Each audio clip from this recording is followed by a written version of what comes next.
Kami menyampaikan ucapan terima kasih atas kesempatan yang telah diberikan kepada kami untuk menyampaikan terkait paparan RKKL dan RKP Pagu Indikatif tahun anggaran 2027 serta laporan kinerja dan penyerapan anggaran sampai dengan awal Juni 2026. Pagu Indikatif KPK tahun 2027 mengalami penurunan.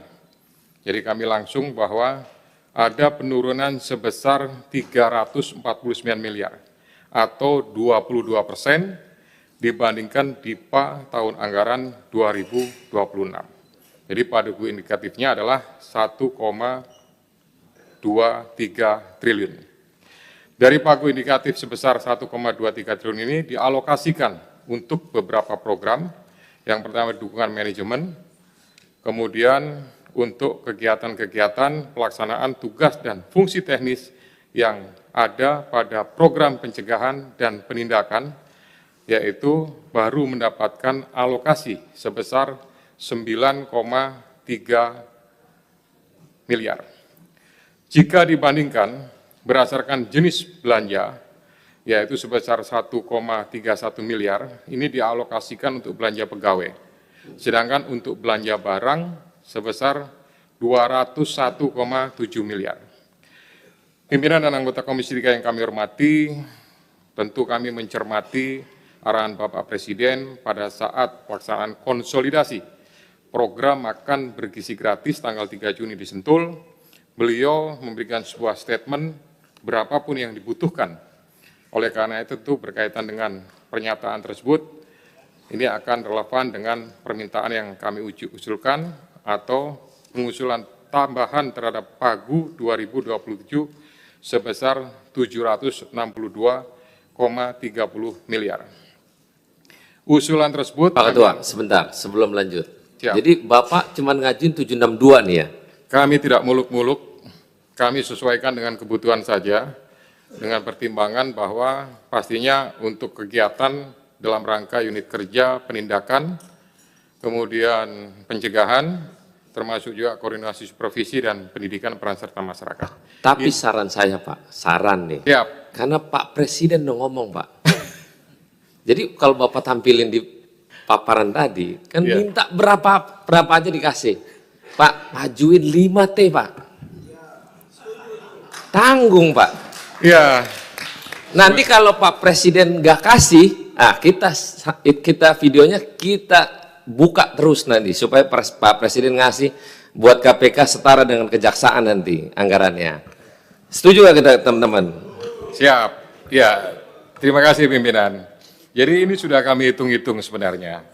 Jadi untuk alokasi dua program itu yang rinciannya adalah untuk dukungan manajemen sebesar 1,23, kemudian untuk program pencegahan dan penindakan itu sebesar 9,3, kemudian anggaran-anggaran lain yang 619 menjadi 628, hitung-hitungannya sudah kami maksimalkan.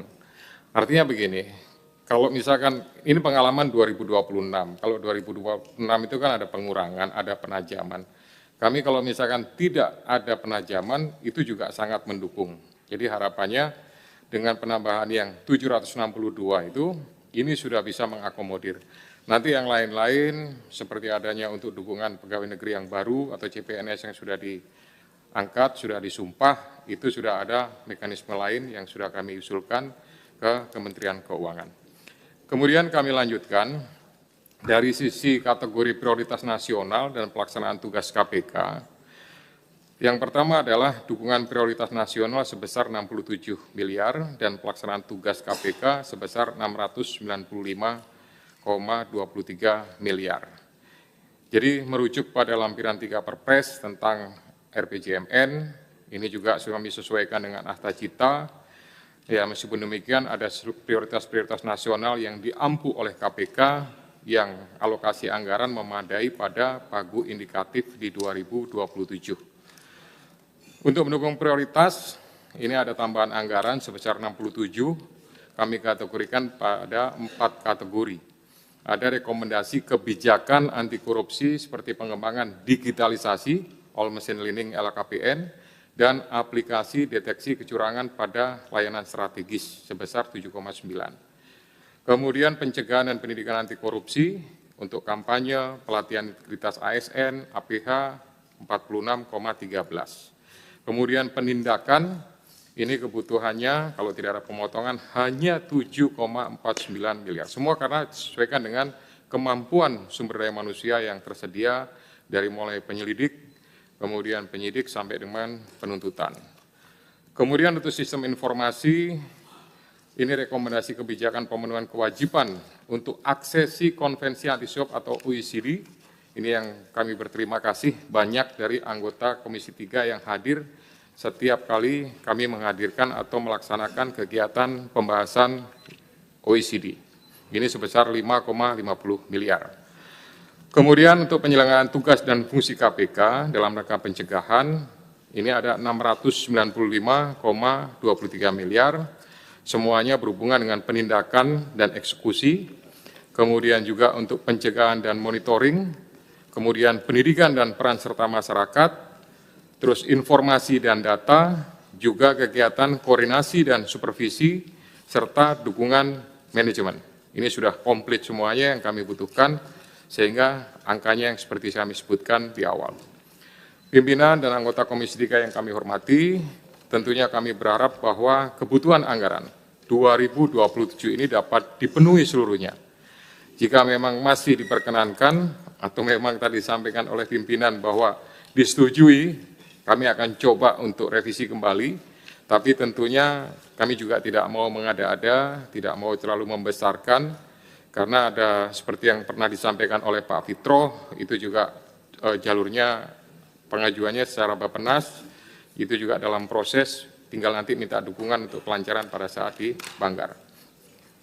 Upaya pencegahan dan pemberantasan korupsi, dampaknya pasti kalau ini tidak terpenuhi pasti akan menurun, karena perjalanan dinas terpotong, kemudian kegiatan-kegiatan yang harusnya sudah dijadwalkan akan bisa terkendala dan tidak bisa dilaksanakan. Termasuk juga agenda prioritas nasional, ini juga akan terhambat kalau anggaran-anggaran tersebut tidak bisa terpenuhi. Selanjutnya, kami sampaikan perkembangan realisasi anggaran dan capaian kinerja, jadi berdasarkan Sakti Kementerian Keuangan, untuk tahun anggaran 2026 sampai dengan Juni mencapai 761 atau sebesar 54,10% dari pagu anggaran. Jadi kalau dia berdasarkan program realisasi anggaran untuk dukungan manajemen sebesar 665, kemudian realisasi program pencegahan sebesar 96 atau 46%. Ini sudah kami efisiensikan, bahkan ada beberapa pimpinan yang harusnya melaksanakan kegiatan, bahkan juga kegiatan yang bersifat luar negeri, misalkan dengan MICC, KPK-nya Malaysia juga kami tunda dan hanya kami serahkan kepada level eselon 1 atau eselon 2.